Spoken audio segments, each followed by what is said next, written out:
தமிழ் மாநில காங்கிரஸ் கட்சியின் நிறுவனர் ஜி.கே. மூப்பனார் நினைவு தினத்தில் என்டிஏ கூட்டணி வலுப்பெற்றிருக்கிறது.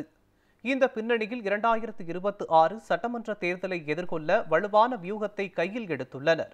இது குறித்த செய்தி தொகுப்பை தற்போது பார்க்கலாம். காங்கிரஸ், கம்யூனிஸ்டுகள், விசிக என வலுவான கூட்டணியை திமுக கட்டமைத்துள்ள நிலையில் பாஜகவின் என்டிஏ கூட்டணி இன்னும் முழுமை பெறவில்லை என்ற விமர்சனங்கள் மேலெழுந்து வந்தன.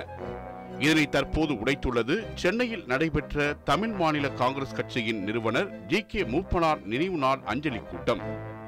கடந்த ஏப்ரல் மாதம் 11ஆம் தேதி சென்னையில் உள்ள நட்சத்திர விடுதியில் மத்திய உள்துறை அமைச்சர் அமித்ஷா மற்றும் அதிமுக பொதுச் செயலாளர் எடப்பாடி கே. பழனிசாமி இருவரும் கூட்டாக அதிமுக பாஜக கூட்டணியை அதிகாரப்பூர்வமாக அறிவித்தனர். அந்த என்டிஏ கூட்டணியில் அதிமுக பாஜக மட்டுமே இருந்தன. ஏற்கனவே என்டிஏ கூட்டணியில் உள்ள தமாக, தேமுதிக, ஐஜேகே, புதிய நீதி கட்சி உள்ளிட்ட கட்சிகள் கூட்டணி அறிவிப்பு நிகழ்ச்சியில் இடம்பெறாதது கடுமையான விமர்சனத்தை உருவாக்கியது. தமிழகத்தில் அதிமுக தலைமையில்தான் என்டிஏ கூட்டணி என்பதை திட்டவட்டமாக அறிவித்திருந்தாலும் கூட அதிமுக தலைமையிலான அந்த கூட்டணியில் தொடர்வது குறித்து அதிகாரப்பூர்வமான அறிவிப்பை ஜி.கே. வாசன், ஜான் பாண்டியன், பிரேமலதா, ஏ.சி. சண்முகம் உள்ளிட்டோர் கூறவில்லை. கடந்த 4 மாதங்களாக தொடர்ந்த இந்த இழுபறிக்கும் தற்போது முடிவுரை எழுதியுள்ளன அந்த கட்சிகள். அதாவது தமிழ் மாநில காங்கிரஸ் கட்சியின் நிறுவனர் ஜி.கே. மூப்பனார் நினைவு தினம் சென்னை தேனாம்பேட்டையில் நடைபெற்றது. இதில் ஒரே மேடையில் அதிமுக பொதுச் செயலாளர் இபிஎஸும் பாஜக முன்னாள் மாநில தலைவர் அண்ணாமலையும் அருகருகே அமர்ந்து தங்களின் ஒற்றுமையை வெளிப்படுத்தினர்.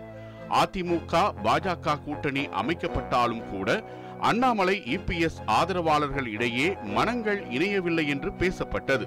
இந்த பனிப்போருக்கு தற்போது இரு தலைவர்களும் முடிவுரை எழுதி தங்களின் கூட்டணி ஒற்றுமையையும் தோழமை உணர்வையும் உயர்த்தி பிடித்துள்ளனர். இதேபோல் ஒரே மேடையில் தேமுதிக சார்பில் எல்.கே. சுதீஷ், ரவி பச்சைமுத்து, ஏ.சி. சண்முகம், ஜி.கே. வாசன் என என்டிஏ தலைவர்கள் அனைவரும் தோன்றி தங்களின் கூட்டணி ஒற்றுமையை பறைசாற்றியுள்ளனர். இதன் மூலம் என்டிஏ கூட்டணி இன்னும் முழுமை பெறவில்லை என்ற குற்றச்சாட்டிற்கு விடை கிடைத்துள்ளது. ஒரு பக்கம் திமுக தலைமையில் இடதுசாரிகளும், காங்கிரஸ், விசிக, மதிமுக உள்ளிட்ட கட்சிகள் ஒன்றிணைந்து வலுவான கூட்டணி கட்டமைக்கப்பட்டுள்ளது. இதனை எதிர்க்கும் வலுவான கூட்டணி இன்னும் உருவாகவில்லை என்றும், திமுகவை எதிர்க்கும் ஆற்றல் அதிமுகவிற்கு இருந்தும் அதிமுக தலைமையில் கூட்டணி முழுமை பெறவில்லை என்று பேசப்பட்டது.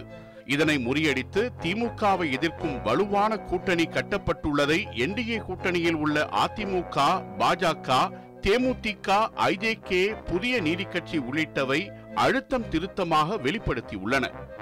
மதுரையில் தாவேகா நடத்திய மாநாடு, திருத்தணியில் நாம் தமிழர் கட்சியின் மரங்களை காப்போம் மாநாடு சூடு பிடித்துள்ள நிலையில் தற்போது அதிமுக தலைமையிலான என்டிஏ கூட்டணியும் வலுப்பெற்றுள்ளதால் அடுத்த சில மாதங்களில் தேர்தல் பிரச்சாரம் வலுப்பெறும் என்றே கணிக்கப்படுகிறது.